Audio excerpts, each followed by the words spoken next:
সমস্ত প্রশংসা মহান আল্লাহ রাব্বুল আলামিনের জন্য, যিনি আমাদেরকে মাগরিবের সালাত আদায় করে পুনরায় মাহফিলে বসার তৌফিক দিয়েছেন। আমরা বলি আলহামদুলিল্লাহ। তো আমি আপনাদের সামনে যিনি আল্লাহর পথে দাওয়াত দিবেন, অর্থাৎ দায়ী, প্রত্যেকটা মুসলিমই দায়ী। প্রত্যেকটা মুসলিমের কাজই হলো আল্লাহর দিকে আহ্বান করা। কুনতুম খায়রা উম্মাতিন মুখরিজাত লিন-নাস তা'মুরুনা বিল মা'রুফ ওয়া তানহাউনা আনিল মুনকার।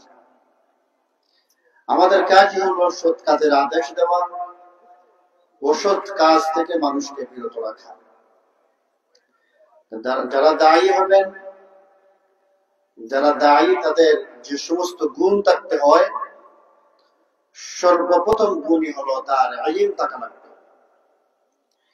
ইলম ছাড়া যদি জ্ঞান না থাকে, প্রয়োজনীয় জ্ঞান যদি না থাকে, তাহলে আপনি নিজেও আপনি বিভ্রান্ত হয়ে যাবেন। মানুষের মধ্যে জ্ঞান নাই, এই জন্য মানুষ বিশ্বাস করে যে রাসূল সাল্লাল্লাহু আলাইহি ওয়াসাল্লাম গায়েব জানেন। মানুষের মধ্যে জ্ঞান না থাকার কারণে মানুষের বিশ্বাস করে আল্লাহ রাব্বুল আলামিন সত্তাগতভাবে সর্বত্র বিরাজমান।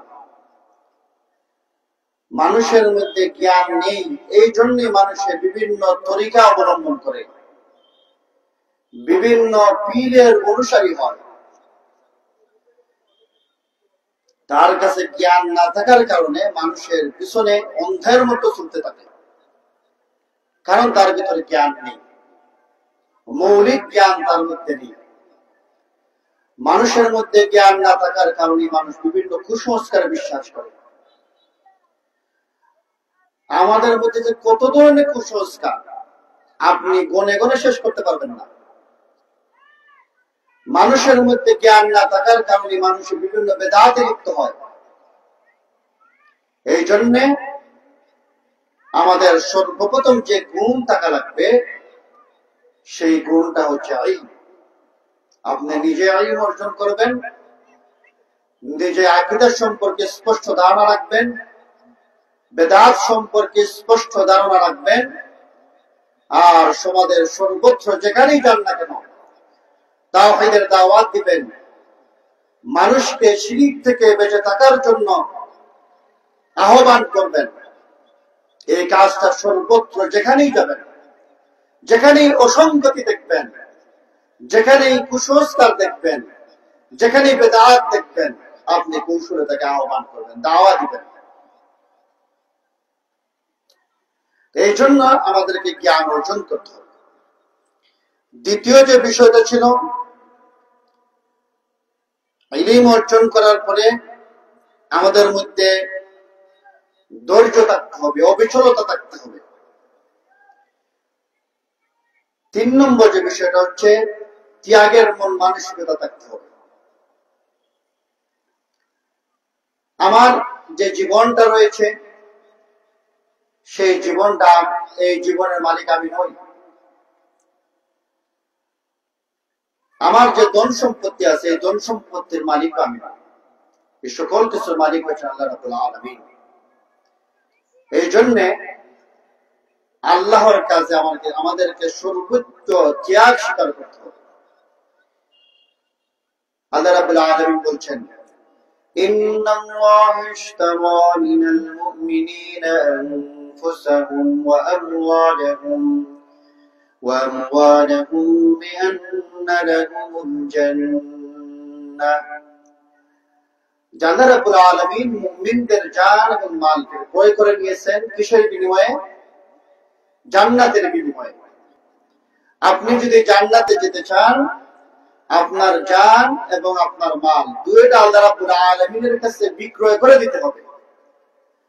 অতএব জীবনের সর্বক্ষেত্রে যা কিছু করেন না কেন আল্লাহ রাব্বুল আলামিনের জন্যই করতে হবে। আল্লাহ রাব্বুল আলামিনের জন্য ব্যয় করতে হবে। যেখানে যে অবস্থায় ত্যাগ স্বীকার করা লাগে, সেখানে সেই রকম জান মাল দিয়ে ত্যাগ স্বীকার করতে হবে। ধন সম্পদ উজাড় করে দিয়ে ত্যাগ স্বীকার করতে হবে, সময়ের ত্যাগ স্বীকার করতে হবে, আমার শারীরিক ত্যাগ স্বীকার করতে হবে, পরিশ্রম করতে হবে। এই ত্যাগের মানসিকতা থাকা লাগবে। আল্লাহ রাব্বুল আলামিন আরো বলছেন যে কুল ইন্না সালাতি ওয়া নুসুকি ওয়া মাহইয়ায়া ওয়া মামাতি লিল্লাহি রাব্বিল আলামিন। নিশ্চয়ই আমার সালাত, নিশ্চয়ই আমার কুরবানি, নিশ্চয়ই আমার হায়াত, নিশ্চয়ই আমার মওত একমাত্র আল্লাহ রাব্বুল আলামিনের জন্য নিবেদিত। আমার পুরোটা জীবন আল্লাহ রাব্বুল আলামিনের জন্য নিবেদিত। আমার সালাতটা আল্লাহ রাব্বুল আলামিনের জন্য, আমার কুরবানি আল্লাহ রাব্বুল আলামিনের জন্য, আমার হায়াত আল্লাহ রাব্বুল আলামিনের জন্য, আমার মওতটা হবে আল্লাহ রাব্বুল আলামিনের সন্তুষ্টিমূলক জীবন যাপন করে। এই জন্য জীবনের সর্বক্ষেত্রেই দায়ীদের ত্যাগের মন মানসিকতা থাকা লাগবে। সর্বত্র দাওয়া দিবেন। মানুষে কি বলল, মানুষে কি মন্তব্য করলো, মানুষকে ফিরিয়ে দিল কিনা, মানুষে গ্রহণ করলো কিনা, মানুষের সম্মান দিল কিনা, মানুষের টাকা পয়সা দিল কিনা, কোনো কিছু থেকে তোয়াক্কা করবেন না। সর্বত্র দাওয়াত দিবেন। আর দাওয়াত দিলে কাজে আসবে ইনশাআল্লাহ। আপনি যখন অবিচলতার সহিত দাওয়াত দিবেন, মানুষকে কোরআন এবং সুন্নাহ দিকে আহ্বান করবেন, ইনশাআল্লাহ ফলাফলের দিন আসবে। তারপরে দায়ীদের যে গুণ থাকা লাগবে সেটা হচ্ছে তাকওয়া, তাকওয়া এবং ইখলাস। আল্লাহ রাব্বুল আলামিন বলছেন সূরা বাইয়িনার মধ্যে, ওয়ামা উমিরু ইল্লা লিয়াবুদুল্লাহা মুখলিসিনা লাহুদ্দিন। যে তারা তো আদিষ্ট হয়েছিল দিনকে কেবল তারই জন্য নিবেদিত করে একনিষ্ঠভাবে আল্লাহর ইবাদত করতে এবং সালাত কায়েম করতে, যাকাত দিতে। এটাই সঠিক দিন। অতএব আমাদের অন্তরের মধ্যে তাকওয়া থাকা লাগবে। আমরা যে কাজটাই করব আল্লাহ রাব্বুল আলামিনকে সন্তুষ্টিমূলক জীবন যাপন করার জন্য করব, একমাত্র আল্লাহ রাব্বুল আলামিনকে রাজি খুশি করার জন্য করব। আমার সালাত, আমার কিয়াম, আমার টাকা পয়সা ব্যয়, আমার মানুষের সাথে সম্পর্ক, বন্ধুত্ব, যা কিছুই হোক না কেন, একমাত্র আল্লাহ রাব্বুল আলামিনকে সন্তুষ্টি করার জন্য।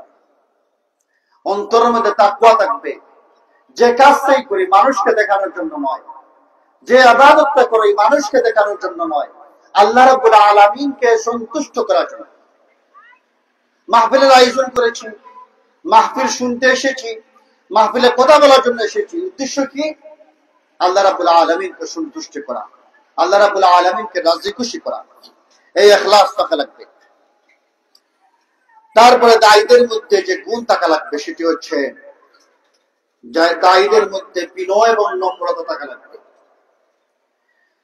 আল্লাহ রাব্বুল আলামিন বলছেন রাসূলুল্লাহ সাল্লাল্লাহু আলাইহি ওয়াসাল্লামের ব্যাপারে, فبما رحمة من الله لنت لهم ولو كنت فظا غليظ القلب لانفضوا من حولك فاعف عنهم واستغفر لهم وشاورهم في الأمر فإذا عزمت فتوكل على الله إن الله يحب المتوكلين. হে রাসূল সাল্লাল্লাহু আলাইহি ওয়াসাল্লাম, আল্লাহর রহমতে আপনি তাদের প্রতি কোমল হৃদয় হয়েছিলেন। রাসূলুল্লাহ সাল্লাল্লাহু আলাইহি ওয়াসাল্লামের কোমল হৃদয় ছিল, সুন্দর আচরণ ছিল, নরম দিল ছিল। রাসূলুল্লাহ সাল্লাল্লাহু আলাইহি ওয়াসাল্লামের যদি কোমল হৃদয় না থাকতো, সুন্দর হৃদয় যদি না থাকতো, তিনি যদি কঠোর হতেন, রূঢ় হতেন, তাহলে মানুষ তার কাছে আসতো না। তিনি মানুষকে দোষ অপরাধ করলে, কোন অন্যায় করলে সুন্দরভাবে বুঝিয়ে দিতেন। প্রতিটা রাসূলুল্লাহ সাল্লাল্লাহু আলাইহি ওয়াসাল্লামের দাওয়ার ক্ষেত্রে তিনি কিভাবে দাওয়া দিয়েছেন সেটা অনুসরণ করা লাগবে। রাসূলুল্লাহ সাল্লাল্লাহু আলাইহি ওয়াসাল্লামকে আপনার প্রতিটি ক্ষেত্রে অনুসরণ করা লাগবে। আপনার সালাত আদায় করার সময়, সিয়াম পালন করার সময়, জিকির আজকারের সময়, আপনার স্ত্রীদের সাথে কিভাবে আচরণ করবেন, আপনি ব্যবসা বাণিজ্য কিভাবে করবেন, লেনদেন কিভাবে করবেন, উঠা বসা কিভাবে করবেন, খাবার দাবার কিভাবে খাবেন, টয়লেটে কিভাবে যাবেন, অর্থাৎ জীবনের সর্বক্ষেত্রেই রাসূলুল্লাহ সাল্লাল্লাহু আলাইহি ওয়াসাল্লাম আমাদের জন্য আদর্শ। আল্লাহ রাব্বুল আলামিন বলছেন, লাকাদ কানা লাকুম ফি রাসূলিল্লাহি উসওয়াতুন হাসানাহ। রাসূলুল্লাহ সাল্লাল্লাহু আলাইহি ওয়াসাল্লামের জীবনে রয়েছে তোমাদের জন্য উত্তম আদর্শ। আমরা এই দিকে মানুষকে আহ্বান করি যে আপনারা মানুষের মন গড়া মতবাদ বাদ দিয়ে আমরা যেমন আহ্বান করি যে আপনার ব্যক্তি জীবন থেকে বেদাত ছেড়ে দেন, রাসূলুল্লাহ সাল্লাল্লাহু আলাইহি ওয়াসাল্লামের তরিকা অনুসরণ করুন, আপনি ব্যক্তি জীবন থেকে শিরিক ছেড়ে দেন, আল্লাহ রাব্বুল আলামিনকে একনিষ্ঠভাবে মানুন, শিরিক মুক্ত ইবাদত করুন। আমরা এই আহ্বান মানুষকে করি। আবার আমরা মানুষকে এই আহ্বান করি যে ইসলাম ছাড়া যত মতবাদ আছে, ইসলাম ছাড়া যত তন্ত্র মন্ত্র আছে, সমস্ত কিছু আমাদের ছেড়ে দিতে হবে। ইসলাম ছাড়া যত সেকুলারিজম আছে, সেকুলারিজম ছেড়ে দিতে হবে। সেকুলারিজমের সাথে সম্পর্ক রাখা যাবে না, ধর্ম নিরপেক্ষ মতবাদের সাথে সম্পর্ক রাখা যাবে না, জাতীয়তাবাদের সাথে সম্পর্ক রাখা যাবে না, এই আকীদা বিশ্বাস অন্তরে লালন করা যাবে না। এক কথা, জীবনের সর্বক্ষেত্রে রাসূলুল্লাহ সাল্লাল্লাহু আলাইহি ওয়াসাল্লামকে অনুসরণ করতে হবে, ইবাদতে অনুসরণ করতে হবে, লেনদেনে অনুসরণ করতে হবে, বিচার কাজে অনুসরণ করতে হবে। রাষ্ট্র পরিচালনার ক্ষেত্রে আমরা এই আহ্বানই করে দাওয়াতই দেই যে রাসূলুল্লাহ সাল্লাল্লাহু আলাইহি ওয়াসাল্লামের অনুসরণ করেই রাষ্ট্র পরিচালনা করতে হবে। জীবনের সর্বক্ষেত্রেই রাসূলুল্লাহ সাল্লাল্লাহু আলাইহি ওয়াসাল্লাম আমাদের জন্য অনুসরণীয় ব্যক্তি। শুধুমাত্র যে রাসূলুল্লাহ সাল্লাল্লাহু আলাইহি ওয়াসাল্লামের তরিকায় সালাত আদায় করবে এমন নয়। সালাত থেকে বের হয়ে যাওয়ার পরে আপনি যখন ব্যবসা বাণিজ্য করবেন, আপনি যখন চাকুরি করবেন, সেখানের মধ্যে রাসূলুল্লাহ সাল্লাল্লাহু আলাইহি ওয়াসাল্লামের তরিকা অনুসরণ করতে হবে। আপনি যখন রাজনীতি করবেন, সেখানের মধ্যে আপনি ধর্ম নিরপেক্ষ মতবাদের অনুসারী হওয়া যাবে না, জাতীয়তাবাদের অনুসারী হওয়া যাবে না, আপনার গণতন্ত্রের অনুসারী হওয়া যাবে না। ইসলাম ছাড়া যত মতবাদ আছে, যত পথ আছে, রাসূলুল্লাহ সাল্লাল্লাহু আলাইহি ওয়াসাল্লাম যে পথ দেখিয়েছেন, এই পথ ছাড়া যত ধরনের পথ নতুন আবিষ্কৃত হয়েছে, মানুষের মন মস্তিষ্ক পোষিত জ্ঞান দিয়ে আবিষ্কার করা হয়েছে, এই সমস্ত মতবাদই হচ্ছে ভ্রান্ত। এই সমস্ত মতবাদ থেকে মানুষকে ফিরে আসার আমরা আহ্বান করি। এই জন্য রাসূলুল্লাহ সাল্লাল্লাহু আলাইহি ওয়াসাল্লামের জীবন যেখানেই তাকাবেন, সেখানেই অনুসরণীয় আদর্শ হচ্ছেন রাসূলুল্লাহ সাল্লাল্লাহু আলাইহি ওয়াসাল্লাম। দায়ীর ক্ষেত্রে তিনি যে বিনয় নম্রতা অবলম্বন করেছিলেন, তিনি যদি তাদের প্রতি রূঢ় এবং কঠোর হয়ে যেতেন, তাহলে আপনি আপনার পাশ হতে সরে পড়তো তারা। কাজে আপনি তাদের ক্ষমা করে দিন, তাদের জন্য ক্ষমা প্রার্থনা করুন এবং কাজে কর্মে তাদের সাথে পরামর্শ করুন। আপনি কোনো সিদ্ধান্ত উপনীত হলে আল্লাহর উপর ভরসা করুন। যারা আল্লাহর উপর ভরসা রাখে, আল্লাহ রাব্বুল আলামিন তাদেরকে ভালোবাসেন। সুবহানাল্লাহ। এই জন্য রাসূলুল্লাহ সাল্লাল্লাহু আলাইহি ওয়াসাল্লাম আমাদের সর্বক্ষেত্রে, জীবনের সর্বক্ষেত্রে অনুসরণীয় ব্যক্তি। আপনারা একটু চিন্তা ভাবনা করে দেখবেন যে আমরা কি বলতেছি, আমরা কি বলতে চাই। আমরা এখানের মধ্যে কোন মানুষের দিকে আমরা আপনাদের আহ্বান করছি না, কোন তন্ত্র মন্ত্রের দিকে আহ্বান করছি না। আমরা আরো অনেক আলোচনা করবেন ইনশাআল্লাহ। আমরা আশাবাদী বলতে পারি যে ওনারাও আপনাদেরকে এসে কোন মানুষের দিকে আহ্বান করবেন না। সবাই একটাই কথা বলবেন যে কোরআন এবং সহিহ হাদিসকে মেনে চলুন। জীবনের সর্বক্ষেত্রে রাসূলুল্লাহ সাল্লাল্লাহু আলাইহি ওয়াসাল্লামকে অনুসরণ করে চলুন। অতএব যারা না বুঝে আমাদেরকে বাধা দিয়েছেন, আমাদের মাহফিল কোথায় হওয়ার কথা ছিল? যে কে স্কুল মাঠে হওয়ার কথা ছিল, সেখানে হতে দেন নাই। যদি সেখানে করা যেত, তাহলে অসংখ্য আরো মানুষ এই আলোচনাগুলা শুনতে পারত, উপকৃত হতে পারত। তাহলে আমরা যে কথাগুলা বলছিলাম যে আমরা তো আল্লাহর দিকে মানুষকে ডাকতেছি, রাসূলুল্লাহ সাল্লাল্লাহু আলাইহি সাল্লামের সুন্নাতকে অনুসরণ করার দিকেই থাকতেছি, বেদাত পরিহার করার জন্য থাকতেছি। জীবনের সর্বক্ষেত্রে রাসূলুল্লাহ সাল্লাল্লাহু আলাইহি সাল্লামকে অনুসরণ করার জন্য ডাকতেছি। আমরা তো কোনো মানুষের দিকে মানুষকে আহ্বান করি না, মানুষের মন গড়া মতবাদের দিকে আহ্বান করতেছি না। তাহলে যারা বাধা দিলেন তারা কি করলেন? সওয়াবের কাজ করলেন না গুনার কাজ করলেন? ভালো কাজ করলেন না খারাপ কাজ করলেন? একটু চিন্তা ভাবনা করে দেখুন। হুট করে বাধা দিতে যাবেন না, আগে বুঝুন, বোঝার চেষ্টা করুন যারা কি বলতে চায়। ভালো কথা যদি বলে, সে হোক আমার সাথে সম্পর্ক না থাকুক, হোক তার সাথে আমার কোনো সম্পর্ক নাই, হোক আমার পিসা হুজুরের সাথে, হোক আমার উস্তাদের সাথে তার কোনো সম্পর্ক নাই, হোক আমার মাযহাবের সাথেই কোনো সম্পর্ক না থাকুক, পৃথিবীতে কোন আলেম বলতে পারবে যে মাযহাব না মানলে সে মুসলিম থাকে না? কোন আলেম বলতে পারবে? অথচ আমরা বলি না যে আমরা মাযহাব মানি না, এটাও বলি না। রাসূলুল্লাহ সাল্লাল্লাহু আলাইহি ওয়াসাল্লামের কথার সাথে যার কথাই মিলবে আমরা তার কথাই মানি। আমরা তো বলতেছি না যে আপনারা মাযহাব ছেড়ে দিয়ে, আপনার সবকিছু ছেড়ে দিয়ে আমাদের এখানে চলে আসুন, এটা বলি নাই।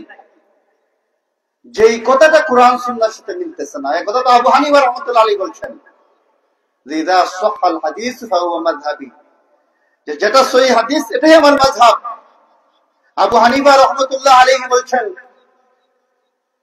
যে আমার কথাকে গ্রহণ করা জায়েজ নেই যতক্ষণ পর্যন্ত জানা যাবে না, যতক্ষণ পর্যন্ত জানা যাবে না যে আমি কোথা থেকে এটা দলিল দিয়েছি।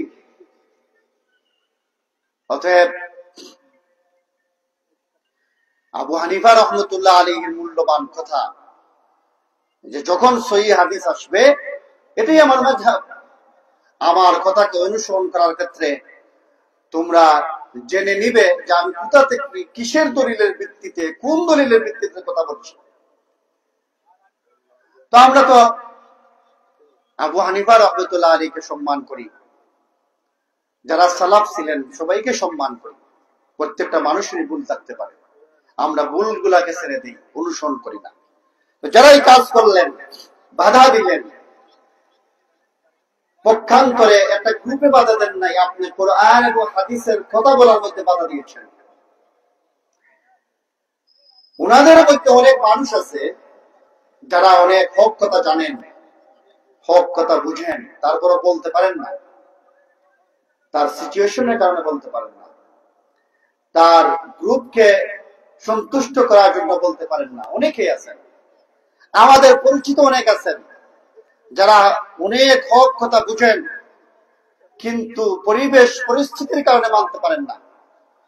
অনেক আলেম আছেন আমাদের জানা মতে, আমাদের পরিচিত অনেক আলেম আছেন যারা তাবিজ দেওয়াকে শিরক মনে করেন, আল্লাহকে সর্বত্র বিরাজমান এই কথা বিশ্বাস করেন না। অনেক আলেম আছে, অনেক কুসংস্কারের বিরুদ্ধে তারা অবস্থান তাদের, কিন্তু তারা তাদের পরিবেশের কারণে তারা এই কথা বলতে পারেন না। কিন্তু আমাদের বলতে কোনো দ্বিধা নেই। আমাদের ওইখানে যদি আমরা থাকতাম তাহলে নবীগঞ্জবাসীরা শোনাতে পারতাম কোনটা শিরক, কোনটা বেদাত, কোনটা কুসংস্কার। আমাদের কোনো আপত্তি নেই। আমরা হক কথা বলতে আমরা পরিবেশের তোয়াক্কা করি না। হক কথা বলতে মানুষ সন্তুষ্ট হবে না অসন্তুষ্ট হবে আর তোয়াক্কা আমরা করি না। আমরা দলকে টিকানোর জন্য আমরা হক কথা বলা থেকে বিরত থাকি না। যা হক এটাই আমাদের দিন, এটাই আমাদের দাওয়া। অতএব যারা এই মাহফিলের মধ্যে বাধা দিয়েছেন, কোরআন ও হাদিস, কোরআন এবং সহিহ সুন্নাহ থেকে মানুষকে শোনা থেকে আপনারা বঞ্চিত করেছেন, আমরা অনুরোধ করব তাদেরকে যে আপনারা তওবা করুন, আল্লাহ রাব্বুল আলামিনের কাছে ক্ষমা প্রার্থনা করুন। আপনারা মারাত্মক ধরনের কবিরা গুনাহ করেছেন এবং এই হিংসা থেকে ফিরে আসুন। যদি কেউ হক বলে আমার বলেন না হোক, আমি হক গ্রহণ করব। কোরআন এবং সুন্নাহর কথা যদি যে কেউ বলুক, আমার এটা গ্রহণ করতে কোনো অসুবিধা নেই, কোনো দ্বিধা নেই। অতএব আলিম হয়ে এই কাজ আপনার জন্য শুভনীয় নয় যে আপনি কোরআন এবং সুন্নাহর মাহফিলে বাধা দিবেন। এটা শুভনীয় নয়, এটা আলেমের কাজ নয়। আপনি মাহফিলে নিরাপত্তা দিবেন, এটা আপনার কাজ। কত পূজা পার্বণ হয়, কত গান বাজনা হয়, কত ধরনের কত খারাপ কাজ, কই আপনাদের বাধা দেন না? মাহফিলে বাধা দেন কেন? একটু চিন্তা ভাবনা করুন যে মাহফিলে বাধা দেওয়া ঠিক হচ্ছে কিনা। বিবেককে প্রশ্ন করুন যে মাহফিলে বাধা দেওয়াটা ঠিক হচ্ছে কিনা। আমি একটা ঘটনা জানি, আমার এলাকায় একটা কমিউনিটি সেন্টার, এখানের মধ্যে হুজুরদের দাওয়াত ছিল, খতমে কোরআনের দাওয়াত। তিনি দুপুরে দাওয়াত গ্রহণ করেছেন এবং খতমে কোরআন পড়েছেন এবং ভালো আপ্যায়ন করানো হয়েছে, দোয়া দুরূদ করে ওনারা চলে আসছেন। যিনি দাওয়াত দিয়েছেন আবার ওনারই আয়োজনে রাত্রির বেলা গানের অনুষ্ঠান এবং ওনারই ব্যবস্থাপনায় এখানের মধ্যে মহিলা আইনে অশ্লীল নাচ গানের ব্যবস্থা করা হয়েছে। আমি তখন গভীরভাবে উপলব্ধি করেছি তারা ওই মাহফিলের মধ্যে বাধা দেন না। কেন দেন নাই? একটু আগে খাবার খেয়ে আসি, কিভাবে বাধা দেন? তাইলে আপনি দেখেন, প্রত্যেকটা কাজ করতে হবে আল্লাহ রাব্বুল আলামিনকে সন্তুষ্ট করার জন্য। আপনি এই যে বাধা দিলেন না, আপনার স্বার্থের মধ্যে পেটে পড়েছে, এই জন্য বাধা দেন নাই। গানের মঞ্চে বাধা দেন নাই, অথচ আপনি কোরআনের মাহফিলে বাধা দিতে চলে আসছেন। এগুলো আপনাদের চিন্তায় রেখে দিলাম, আপনাদের কোনো কথা বললাম না, চিন্তায় রেখে দিলাম যে আপনারা যে কাজটা করেছেন এটা কতটুকু সুন্দর কাজ করলেন। একটু চিন্তা করবেন। মাহফিলে বাধা দেওয়া, কুরআন ও হাদিসের কথায় বাধা দেওয়া, এটা আপনাদের কাজ হতে পারে না। এটা তো আবু জাহেলের কাজ, এটা উতবা সাইবার কাজ, এটা তো কাফির কুফফারদের কাজ, এটা তো নাস্তিকের কাজ, এটা তো স্বৈরাচারের কাজ ছিল। এটা আপনার কাজ না তো। এটাকে আপনার কাজ যে মাহফিলে বাধা দিবেন। তো আমাদের সামান্য ধরনের আমরা যে কাজগুলা করতেছি, তাদের মধ্যে যারা বড় আলিম আছে জিজ্ঞাসা করুন এই কাজগুলা কোরআন হাদিস আছে কিনা, তারা বলবেন আছে। তাইলে হারাম কোনো কাজ আমরা করতেছি না, তাইলে বাধা দিবেন কেন? আমাদের অবস্থা এমন হয়েছে, ভিতরে হিংসা ঢুকতে ঢুকতে এমন অবস্থা হয়েছে যা আমি আমার মতের বাইরে কাউকে আর আমি সহ্য করতে পারি না। আমাদের অবস্থা হয়েছে আমরা ধর্মীয় স্বৈরাচার হয়ে গেছি। এই জন্য আমাদের সর্বক্ষেত্রে, জীবনের সর্বক্ষেত্রে রাসূলুল্লাহ সাল্লাল্লাহু আলাইহি ওয়াসাল্লামকে অনুসরণ করতে হবে। আর আমরা মানুষকে রাসূলুল্লাহ সাল্লাল্লাহু আলাইহি ওয়াসাল্লামকে অনুসরণ করার কথাই বলি, আমরা এই দাওয়াতই দেই। এবং যেখানে যেখানে রাসূলুল্লাহ সাল্লাল্লাহু আলাইহি ওয়াসাল্লামের অনুসরণ নাই, এই বিষয়গুলো বর্জন করতে আমরা বলি। তো রাসূলুল্লাহ সাল্লাল্লাহু আলাইহি ওয়াসাল্লামের গুণ কি ছিল?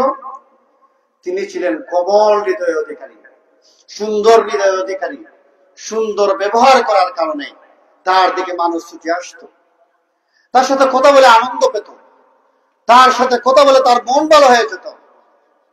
এই জন্য আমাদের দায়ীদের গুণ থাকতে হবে কোমল হৃদয়ের অধিকারী। মানুষকে আঘাত দিয়ে কথা বলবেন না, মানুষকে কুচা মেরে কথা বলবেন না, এটা দায়ীর বৈশিষ্ট্য নয়। মানুষকে সুন্দর ভাষায় দাওয়া দিবেন। আপনি যিনি দাওয়া দিবেন, তিনি হচ্ছেন একজন চিকিৎসক। যাকে দাওয়া দিবেন তিনি হচ্ছেন একজন রোগী। আপনি চিকিৎসকের ভূমিকা রাখবেন, সুন্দর ভাষায় দাওয়া দিবেন। আমরা যদি, আমাদের তওবা করতে হবে এই জন্য, আমরা যদি সুন্দরভাবে দাওয়া দিতাম, আজকে নবীগঞ্জ একটা বিপ্লব হয়ে যেত।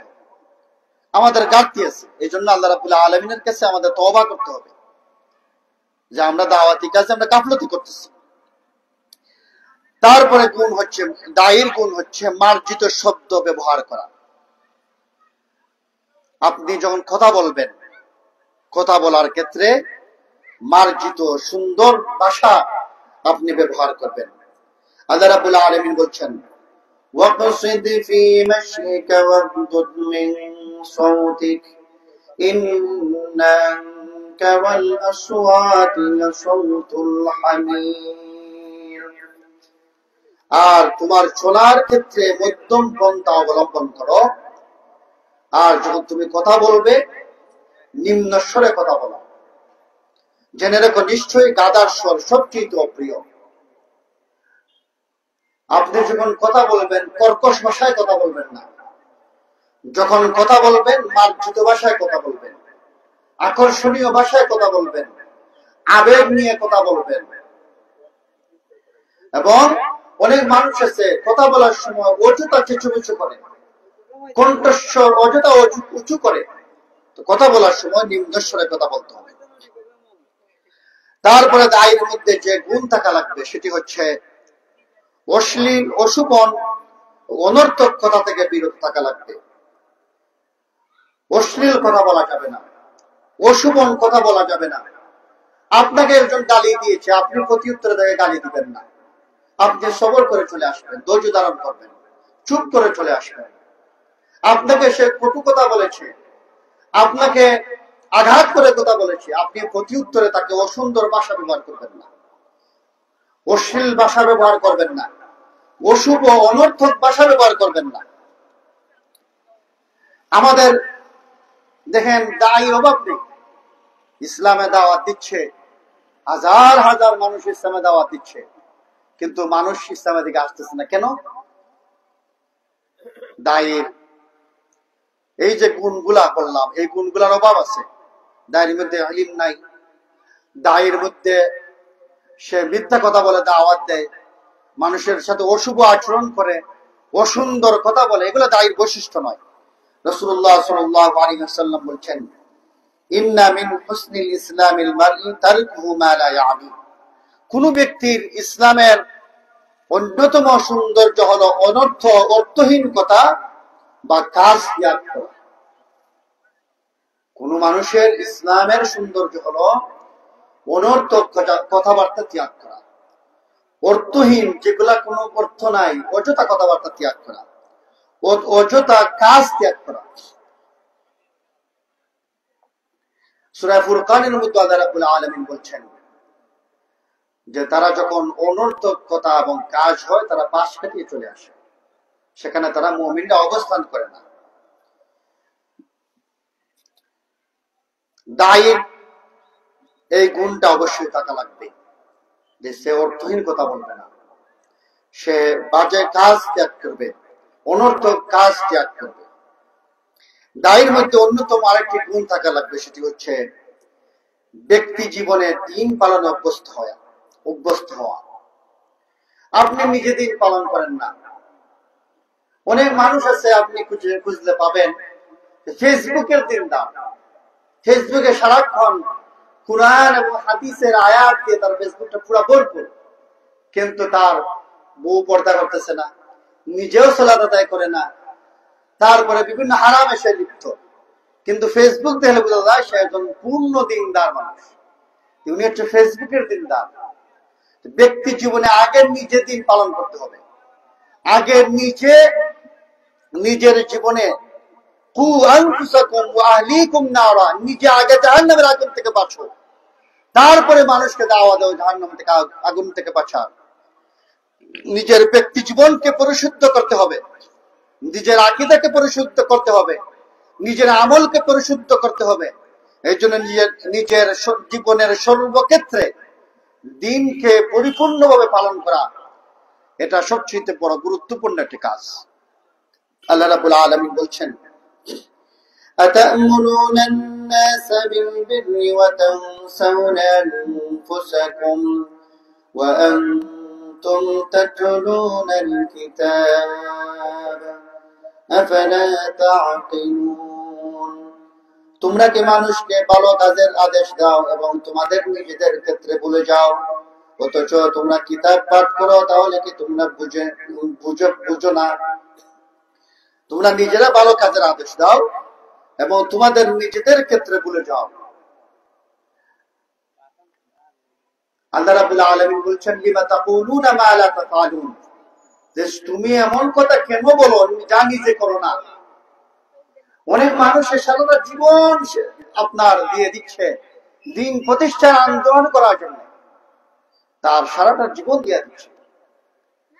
তার উদ্দেশ্য হলো তাকে যদি জিজ্ঞাসা করেন যে আমি শপথ নিয়েছি আমি আল্লাহর জমিনে আল্লাহর দিন প্রতিষ্ঠা করতে চাই, এই শপথ আমি নিয়েছি, আমি জমিনের মধ্যে দিন প্রতিষ্ঠা করতে চাই, এটা তার মকসদ, ভালো মকসদ মাশাআল্লাহ। কিন্তু নিজের ব্যক্তি জীবনের দিন নাই, নিজের ব্যক্তি জীবনের মধ্যে দিনের প্রচুর ঘাটতি। দেখেন তিনি লোন এনে ব্যবসা করতেছেন, আপনার তার বউ পর্দা করতেছে না, বিভিন্ন হারামের মধ্যে লিপ্ত, তার ঘরের মধ্যে ইসলাম নাই, তার চিন্তা চেতনার মধ্যে ইসলাম নাই, শিরকি আকীদায় ভরপুর। কিন্তু তিনি উদ্দেশ্য নিয়েছেন কি পুরা দেশের মধ্যে ইসলাম কায়েম করতে। ঠিক আছে, ভালো চিন্তা, ইসলাম দেশের মধ্যে কায়েম করতে হবে। ব্যক্তি জীবন থেকে নিয়ে পারিবারিক জীবন, সামাজিক জীবন, রাষ্ট্রীয় জীবন, আমরা একথাই বলি যে জীবনের সর্বক্ষেত্রে সর্বাবস্থায় যেখানেই যান না কেন সেখানেই আল্লাহর কথায় চলবে, রাসূলুল্লাহ সাল্লাল্লাহু আলাইহি সাল্লামের তরিকায় চলবে। আপনার পরিবার যেমন আল্লাহর হুকুমে চলবে, রাষ্ট্র তেমনি আল্লাহ রাব্বুল আলামিনের হুকুমেই চলবে। পরিবার যেমন কোরআন দিয়ে চলবে, রাষ্ট্র তেমনি কোরআন দিয়ে চলবে, আমরা একথাই বলি। তবে নিজের ব্যক্তি জীবন বাদ দিয়ে আপনি রাষ্ট্রের মধ্যে ইসলাম পরিপালন করতে গিয়ে, রাষ্ট্রের মধ্যে ইসলাম প্রতিষ্ঠা করতে গিয়ে আপনি যে এদিকে অসংখ্য হারামের মধ্যে লিপ্ত হয়ে গেলেন, আপনি যে রাষ্ট্রের মধ্যে ইসলাম প্রতিষ্ঠা করতে গিয়ে আপনি হারামের সাথে কম্প্রোমাইজ করতেছেন। আমরা যদি বলি রাষ্ট্রে যখন ইসলাম কায়েম হবে, আমরা একথা বলি ইসলাম কায়েম হওয়ার পরে বিরোধী দল থাকার কোনো সুযোগ নাই। রাষ্ট্রে যখন ইসলাম কায়েম হবে তখন আমরা বলি আর কোনো তন্ত্রমন্ত্র থাকার কোনো সুযোগ নাই, সব নিষিদ্ধ। আমরা স্পষ্ট বলি যে রাষ্ট্রে যদি ইসলাম কায়েম হয়ে যায় তাহলে পরিপূর্ণভাবে পর্দা পালন করতে হবে। অতএব দায়ীদের জন্য ব্যক্তি জীবনে আমাদেরকে দিনকে পরিপূর্ণভাবে পালন করতে হবে। তারপরে দায়ীদের গুণ হচ্ছে যাকে দাওয়াত দিবেন তার জ্ঞান গরিমা অবস্থা বুঝে তাকে দাওয়াত দিতে হবে। সে কোন লেভেলের মানুষ, কোন চিন্তার মানুষ, এগুলা বুঝে সে কতটুকু লোড নিতে হবে, এগুলা বুঝে তাকে দাওয়াত দিতে হবে। একজন শিক্ষিত মানুষকে যেভাবে দাওয়াত দিবেন, একজন যিনি লেখাপড়া কিছুই জানেন না তার সাথে এভাবে হবে না।